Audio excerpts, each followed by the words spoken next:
Camera flashes exploded across the entrance hall. A luxury public event. Red carpet. Celebrities smiling for the cameras. Steven Seagal stood quietly beside his wife. No bodyguards in front. No loud presence. Just calm confidence. People barely noticed him at first. Then everything changed. A disagreement started near the stage, small, verbal, uncomfortable.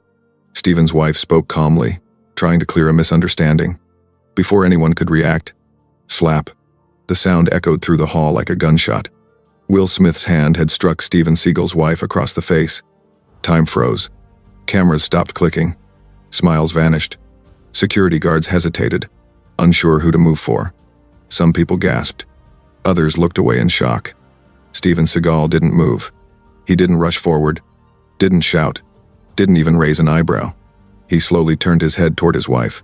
She stood still, stunned, humiliated, surrounded by flashing lights and staring eyes. That moment alone could have broken anyone. But Steven gently placed a hand on her shoulder. Calm, controlled, silent. The crowd waited for violence. They expected it. After all, this was Steven Seagal, the man known worldwide for power, aggression, dominance. But what they saw instead confused everyone.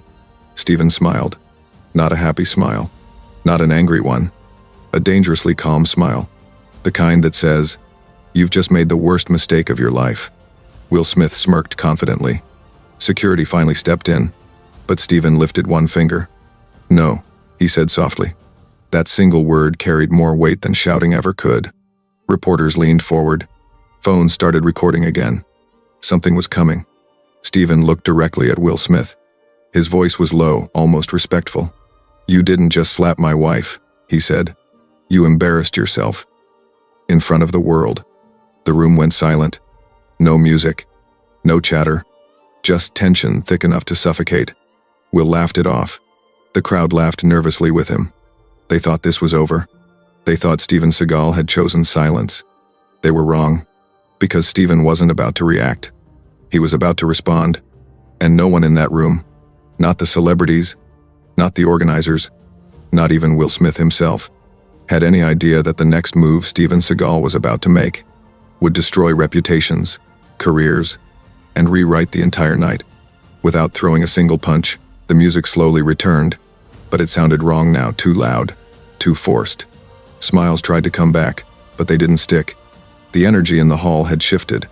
Steven Seagal stood exactly where he was, one hand still resting calmly on his wife's shoulder. He didn't look around. He didn't acknowledge the whispers. His eyes stayed forward, steady, unreadable. Will Smith adjusted his jacket like nothing had happened. "That got blown out of proportion," he said loudly, making sure nearby cameras heard him. "People are too sensitive these days." A few nervous laughs followed. Not because it was funny, because people were scared to disagree. Steven's wife took a slow breath. Her cheek was red, but her voice was controlled when she spoke. "There was no need for that," she said quietly. Will scoffed. "Public events aren't the place for lectures," he replied. "If you can't handle pressure, don't step into the spotlight." The words weren't just dismissive. They were calculated. This wasn't about anger anymore. It was about ego. Steven finally turned his head toward Will, not sharply, not aggressively, slowly, deliberately. Every movement felt intentional. "You could have walked away," Steven said. His tone was calm, almost polite. "You chose not to." Will shrugged. "I chose respect." Steven's eyes narrowed slightly, not in rage, but in focus. "No," he replied. "You chose control." That sentence landed heavier than the slap. A nearby executive shifted uncomfortably. A journalist lowered her phone, sensing something deeper unfolding. This wasn't a celebrity spat anymore. This was a power struggle, and power was something Steven understood far better than most people in that room. The host hurried over, sweating. "Gentlemen, please," he whispered urgently. "Let's keep things smooth. This is a live event." Steven didn't even look at him. Will smiled again, confident, careless. "You see?" Will said, spreading his hands. "Everyone wants to move on. Let's not turn this into a drama." Steven nodded slowly. "Of course," he said. "Drama helps no one." The relief in the host's face was instant. People thought that was it. They were wrong again. Steven gently guided his wife toward a quieter corner near the stage. He whispered something to her soft enough that no microphone picked it up. She nodded, trusting him completely. That trust was earned. Across the room, Will was already joking with a group of celebrities, reenacting the slap like a punchline. Laughter followed him. Phones came out. Clips were already spreading online. What no one noticed was Steven pulling his phone from his pocket. No frantic typing. No angry calls. Just one message. Then another. Then he put the phone away. Minutes passed. The event continued, but cracks were showing everywhere. An assistant rushed to the sponsor table, whispering urgently. A producer checked his tablet again. And again. Two executives exchanged looks that said, "This isn't good." Will noticed it too. He leaned toward one of the organizers. "What's with the tension?" he asked. "Relax. This kind of buzz is good for the event." The organizer forced a smile. "Just technical issues," he said. But his hands were shaking. Steven watched quietly from across the room. He wasn't staring. He wasn't smirking. He was waiting. Will took the stage briefly, soaking in applause. He waved, confident, basking in attention. "This night is about unity," Will said into the microphone. "About respect. About moving forward." Steven tilted his head slightly. Unity. Respect. Interesting words from the wrong mouth. As Will stepped off stage, his assistant hurried toward him, pale. "We need to talk," she whispered. "Later," Will said, annoyed. "I'm busy." "No," she insisted. "Now." She pulled him aside. Steven didn't move, but he listened, because he knew what was coming. The assistant's voice dropped. "3 sponsors just pulled out," she said, "and the legal team is asking questions." Will laughed. "About what?" he said. "A slap." The assistant swallowed hard. "About who you slapped." That was the first time Will Smith's smile faltered. Across the room, Steven Seagal calmly adjusted his cuff. The setup was complete. The event hadn't even reached its climax yet. And already, the consequences had begun. Will Smith's laughter faded the moment he noticed the assistant's expression. "What do you mean, who?" he asked, lowering his voice. The assistant glanced around nervously before speaking again. "Steven Seagal," she said. "Not just an actor, not just a guest." Will rolled his eyes. "Everyone here is someone," he replied. "Relax." But the assistant didn't relax. "He's listed as a primary backer," she continued. "Silent investor, multiple companies, event funding, venue contracts." Will waved it off. "So, that doesn't change anything." "It does," she said quietly. "Because sponsors are already calling. They're uncomfortable." Uncomfortable. That word annoyed Will more than anything else. Across the hall, Steven stood with his wife, speaking softly. He didn't look toward Will even once. That bothered him. People were starting to whisper again. Not about the slap. About the tension. A producer hurried past Will, speaking urgently into a headset. "Hold the next segment," she said. "We need clarity." Clarity was exactly what no one had anymore. Will straightened his posture and walked toward Steven, determined to take control back. Cameras followed instinctively. Conflict always drew attention. Steven noticed him approaching but didn't move. Will stopped a few feet away. "Look," Will said, forcing a smile. "This thing got bigger than it needed to be. Let's squash it. Man to man." Steven studied him for a long moment. "You're not looking for peace," Steven replied calmly. "You're looking for comfort." Will scoffed. "I'm offering respect." Steven shook his head slightly. "Respect isn't offered after humiliation. It's shown before it." That sentence hit harder than anything so far. Will's jaw tightened. "You think you're better than me?" he snapped. "Because you stayed quiet?" "No," Steven said evenly. "Because I stayed in control." The word control echoed. Nearby, conversations stopped. People pretended not to listen, but every ear was tuned in. Will stepped closer. "You're turning this into something it doesn't need to be." Steven didn't step back. "You already did that," he replied. A senior organizer rushed between them. "Gentlemen, please," she said, voice shaking. "We're live in 5 minutes." Steven finally looked at her. "Then you should prepare," he said. "Because the truth doesn't care about schedules." That made her pale. Will laughed sharply. "You hear yourself?" he said. "This isn't a movie." Steven's lips curved slightly. "Exactly." That was when Steven took his phone out again. No drama. No announcement. He simply tapped the screen once. Across the room, a large monitor flickered. A technician frowned. "That's not on the run sheet," he muttered. The screen stabilized. A list appeared. Sponsor names. Logos. One by one, they disappeared. A murmur spread through the crowd. "What's happening? Are they changing the program? Why are sponsors pulling out?" Will turned sharply toward the screen. His confidence wavered. "What's that?" he demanded. Steven finally looked him directly in the eyes. "That," Steven said quietly, "is what accountability looks like." The organizer's phone rang. Then another rang nearby. Then another. Executives began stepping away from conversations, faces draining of color. One whispered, "Legal wants answers." Another said, "We didn't know he was involved like this." Will's assistant returned, panic clear now. "It's escalating," she whispered. "PR is freaking out." Will clenched his fists. "You did this?" he asked Steven. Steven didn't deny it. "I corrected an imbalance," he said.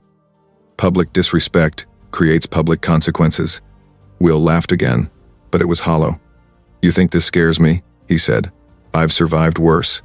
Steven nodded. "I know," he replied. "That's why I didn't stop here." That was the moment Will felt it. Not anger. Not embarrassment. Fear. Because Steven wasn't emotional. He wasn't reactive. He was methodical. The crowd could sense it too. The slap that once dominated attention now felt irrelevant. This wasn't about violence anymore. This was about power-shifting hands in real time. The host rushed back on stage, voice unsteady.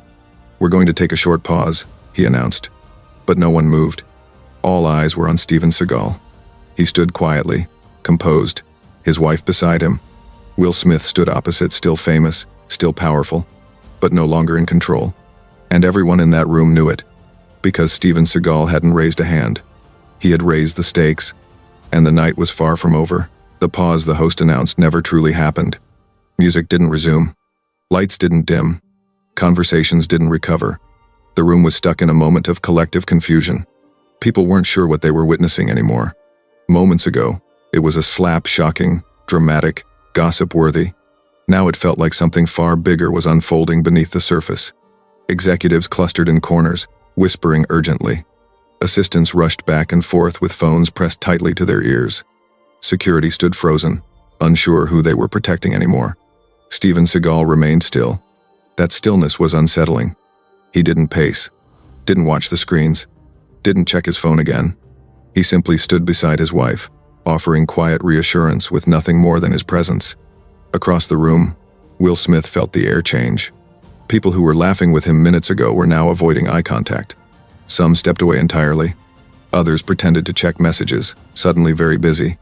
A producer approached him carefully. "We need to adjust the lineup," she said. "Temporarily." "Why?" Will snapped. "Because of him?" She hesitated. "Because of everything," she replied. That hesitation said more than her words. Will looked around, finally noticing what Steven already knew. The power in the room had shifted. Not loudly, not violently, quietly. A senior executive spoke in a hushed tone to the event director. "If this continues, we could lose the venue agreement," he said. "And the broadcast deal," another added.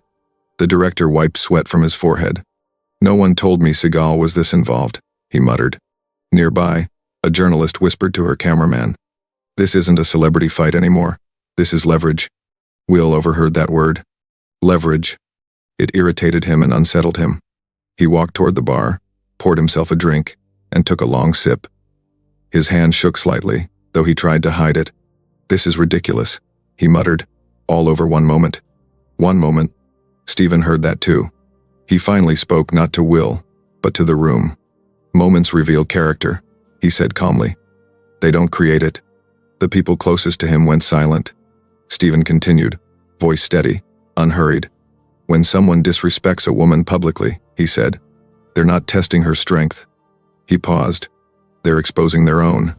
Those words traveled faster than shouting ever could. Phones came up again, not to mock, not to gossip, to record. Will turned sharply. "So now you're giving speeches?" he snapped. Steven looked at him. "No," he replied. "I'm explaining consequences." A silence fell heavy, uncomfortable. An elderly board member leaned toward another and whispered, "He's not threatening anyone." The other nodded slowly. "He doesn't have to." That realization spread through the crowd like a ripple. This wasn't a man seeking attention. This was a man who already had influence and knew exactly how to use it. Will's assistant returned again, nearly breathless. "We have a problem," she whispered urgently. "The press team wants to distance themselves. They're calling this unacceptable." Will laughed bitterly. "Unacceptable?" he said. "I'm the one being cornered here." The assistant shook her head. "No," she said softly. "You're the one being watched." That hit harder than anything else. Will scanned the room. Cameras weren't pointed at him anymore. They were pointed at Steven. At the calm, at the restraint, at the quiet authority. Steven's wife leaned in and whispered something to him. He nodded. Then, for the first time, Steven moved. He took one step forward, not toward Will, toward the stage. That single step caused a visible reaction. Security shifted. The host stiffened. Executives straightened their jackets. Steven stopped just short of the microphone. He didn't touch it. He didn't need to. "I won't make a scene," Steven said, voice clear enough to carry. "I won't shout. I won't accuse." He looked around the room slowly. "I'll let actions speak." He turned back toward Will. "This event invited us to celebrate respect," Steven said. "So let's be honest about who upheld it." The words weren't aggressive. They were devastating. Will opened his mouth to respond, then stopped. For the first time that night, he had nothing ready. No joke. No deflection. No applause to lean on. Just eyes on him. Judging. Waiting. The slap that once seemed powerful now felt small. Reckless. Short-sighted. And Steven Seagal hadn't done anything dramatic. He had simply allowed the room to see the truth for itself. As Steven stepped back beside his wife, the crowd remained silent. Not because they were told to be. Because they were processing what they'd just witnessed. The reaction wasn't outrage. It was realization. And realization is far more dangerous. Because once people see power clearly, they never unsee it. The silence didn't break. It thickened. Every person in the hall felt it, that invisible pressure that comes right before something irreversible happens. Then the doors opened. Not dramatically. Not loudly. But with purpose. A tall man in a dark suit entered first, followed by two women carrying folders and tablets. Their posture alone told everyone they weren't security, and they weren't guests. They were decision makers. The event director's face went pale. "Oh no," he whispered under his breath. The lead executive walked straight toward Steven Seagal. Not Will. Steven. He stopped a respectful distance away and inclined his head slightly. "Mr. Seagal," he said clearly, loud enough for the nearby crowd to hear. "Apologies for the delay." A murmur rippled through the room. Will frowned. "Who are these people?" he muttered. The executive continued. "There were internal discussions that required immediate attention." Steven nodded once. "I understand." That single exchange confirmed what many were only beginning to suspect. This wasn't coincidence. This was hierarchy. Another executive turned toward the event staff. "We'll be making an announcement shortly," she said. "Please hold all programming." The host swallowed hard. "Of course," he replied, stepping back from the stage. Will finally stepped forward. "Excuse me," he said, forcing confidence. "What exactly is going on here?" The lead executive looked at him briefly. "Just long enough." "Accountability," he replied calmly. Then he turned back to Steven. "We reviewed the incident," the executive said, "and the contractual obligations tied to this event." The word incident echoed. Steven didn't speak. He let them talk. "You and your wife were guests of honor," the executive continued. "And our partners have made it clear public disrespect of that nature violates multiple agreements." A screen behind the stage lit up again. This time, it wasn't sponsor logos. It was a contract summary. Names, clauses, highlighted sections. Gasps spread through the audience. Someone whispered, "He really owns part of this." Another murmured, "He didn't just fund it. He structured it." Will's face tightened. "You're saying this is because of me?" he snapped. The executive answered without hesitation. "Yes. No sugarcoating. No PR language. Just truth. This event cannot continue with you as a featured guest," she added. The words hit the room like a controlled explosion. Will laughed sharp, disbelieving. "You're removing me?" he said. "After everything I've done?" The executive remained calm. "This isn't about legacy," she said. "It's about conduct." Steven finally spoke. "You slapped my wife," he said evenly. "In front of cameras. In front of strangers." He took a step forward, not aggressive, just present. "And you expected applause." Will clenched his jaw. "I lost my temper," he said. "It happens." Steven nodded slowly. "Yes," he said. "And now so do consequences." That line spread instantly, whispered, recorded, uploaded. The executive gestured subtly. Security approached, Will not aggressively, not forcefully. Professionally. "Sir," one guard said quietly, "we need to escort you out." The room held its breath. Will looked around. No one met his eyes. Not the celebrities. Not the organizers. Not even the people who had laughed with him earlier. Because everyone now understood what had really happened. This wasn't about sides. It was about standards. Will scoffed one last time. "This is unbelievable," he said. Steven replied calmly. "No, this is accountability." As Will was escorted toward the exit, cameras followed, but the story had already changed. He wasn't the headline anymore. Steven turned to his wife. "Are you okay?" he asked quietly. She nodded. "I am," she said. "Thank you for not letting them turn this into noise." Steven smiled faintly. "Respect doesn't need noise," he replied. Behind them, the executive addressed the crowd. "We apologize for what occurred tonight," she said. "This event stands for dignity, and we will act accordingly." Applause began. Not loud at first, then stronger. Not for drama, for clarity. Steven didn't bow, didn't wave. He simply stood there, calm, composed. The reveal was complete. Everyone now knew the truth. Steven Seagal hadn't reacted emotionally. He had revealed something far more powerful. That real authority doesn't announce itself. It waits. And when it speaks, the room listens. The doors closed behind Will Smith with a soft, final sound. No shouting followed. No dramatic confrontation. No last words. Just absence. The kind that leaves a room unbalanced. For a moment, no one knew what to do next. The applause faded into an uneasy quiet, as if people were unsure whether clapping had been appropriate at all. Steven Seagal stood exactly where he had been the entire night. Unmoved. Unchanged. If anything, he looked relieved, not because someone else had fallen, but because the situation had ended without chaos. The lead executive approached him again. "Mr. Seagal," she said, lowering her voice, "we will issue a full public statement. Your wife's dignity will be formally acknowledged." Steven nodded. "That won't be necessary," he replied calmly. "Just make sure it doesn't happen again to anyone." That response surprised her. I don't want revenge," Steven interrupted gently. "I want standards." She studied him for a moment, then nodded with genuine respect. "Understood." Around them, the atmosphere slowly shifted. People began talking again, but differently now. There was no gossip in their voices, no excitement, just reflection. A veteran actor leaned toward another and whispered, "He could have destroyed the place." The other replied quietly, "He chose not to." That choice mattered. Steven's wife exhaled deeply, the tension finally leaving her shoulders. Steven noticed immediately. "Let's step outside," he said softly. As they moved toward the exit, people parted instinctively. Not out of fear, out of respect. A young event staffer hesitated, then approached Steven. "Sir," she said nervously, "I just wanted to say, thank you, for how you handled that." Steven offered a small smile. "You don't thank someone for doing what's right," he said. "You remember it, and do the same." She nodded, eyes shining. Outside, the night air felt cooler, quieter. The noise of the city hummed in the distance, indifferent to celebrity drama.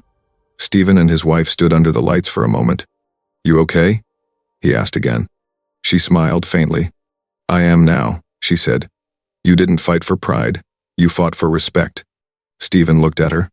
"Pride fades," he replied. "Respect lasts." Inside the building, the executives regrouped. The event director addressed the remaining guests. "We'll be adjusting the program," he announced. "Tonight we'll continue with a renewed focus on what this gathering represents." No one objected, because everyone understood the message now. Backstage, lawyers were already at work. PR teams drafted careful statements. Contracts were reviewed, rewritten, reinforced. Consequences don't always look dramatic. Sometimes they look administrative, but they last longer. Meanwhile, Steven received a quiet call on his phone. He listened, said very little, then ended the call. "What was that?" his wife asked. "A confirmation," he replied, "that the board will implement new conduct clauses across all sponsored events." She raised an eyebrow. "All of them?" Steven nodded. "No more gray areas," he said. "No more heat-of-the-moment excuses." That was the real resolution. Not one man being escorted out, but a system being forced to change. As they prepared to leave, a reporter hurried over, microphone in hand. "Mr. Seagal," she called out. "Do you have any comment about what happened tonight?" Steven paused. He turned slowly, not to the camera but to her. "Yes," he said. The reporter held her breath. Steven spoke calmly, deliberately. "When someone disrespects a woman," he said, "and the world is watching." He paused. "The correct response isn't rage." Cameras leaned in. "It's responsibility." He nodded once and walked away. The clip would go viral within hours. Not because it was explosive, because it was composed. Inside the venue, people watched him go through the glass doors. Someone whispered, "That's real power." Another replied, "And real restraint." Steven and his wife disappeared into the night, not chased by cameras, not surrounded by chaos.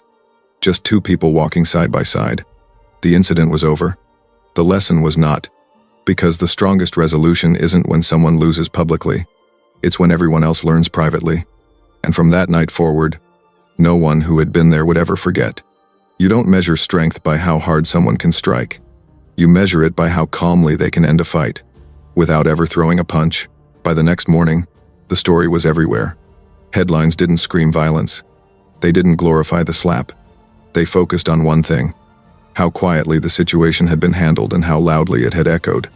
Clips replayed Steven Seagal's calm response, his short statements, his refusal to turn humiliation into spectacle.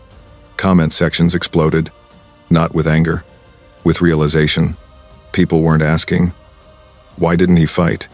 Why? They were asking, "How did he stay so controlled?" And that question mattered, because what happened that night wasn't about celebrities. It was about principles. Steven Seagal never raised his voice, never insulted, never demanded loyalty. He simply refused to allow disrespect to pass without consequence. And that's where the lesson lived. Real power doesn't rush. It doesn't prove itself. It doesn't need an audience. It waits. When Will Smith slapped Steven Seagal's wife, the world expected chaos. They expected shouting. They expected fists, security, headlines fueled by rage. Instead, they saw something far rarer: restraint. Steven understood something most people forget in moments of emotion. Anger gives temporary relief. Control creates permanent results. Anyone can react. Very few can respond. That's the difference between losing your temper and changing the outcome. Steven didn't protect his ego. He protected his values. He didn't embarrass another man publicly. He allowed that man's own actions to speak, and in doing so, he reminded everyone watching of a simple truth. Respect is not negotiable. Not for fame, not for status, not for applause, especially when it comes to women. His wife didn't need a man to fight for her honor with fists. She needed a partner who would ensure her dignity was non-negotiable even under the brightest lights. That's what strength looks like. Not dominance. Discipline. The event went on. Contracts were rewritten. Standards were reinforced. But the real change didn't happen on paper. It happened in people's minds. Executives reconsidered what behavior they tolerate. Celebrities reconsidered how far their influence actually goes. Viewers reconsidered what being strong really means. Because strength isn't loud. It doesn't threaten. It doesn't boast. It acts precisely, fairly, and without emotion. Steven Seagal didn't win because someone else lost. He won because he upheld something that night when it would have been easier to explode. And that's why the story stayed with people. Not because of the slap, but because of the silence that followed it. A silence filled with meaning. So here's the takeaway. If someone disrespects your family, don't let anger decide your next move. Let clarity do it. Because when you act from rage, you give up control. But when you act from principle, you define the outcome. Type respect if you believe dignity comes before ego. Type Ctrl if you believe true strength is calm. And tell me where you're watching from. Because your voice matters. Always.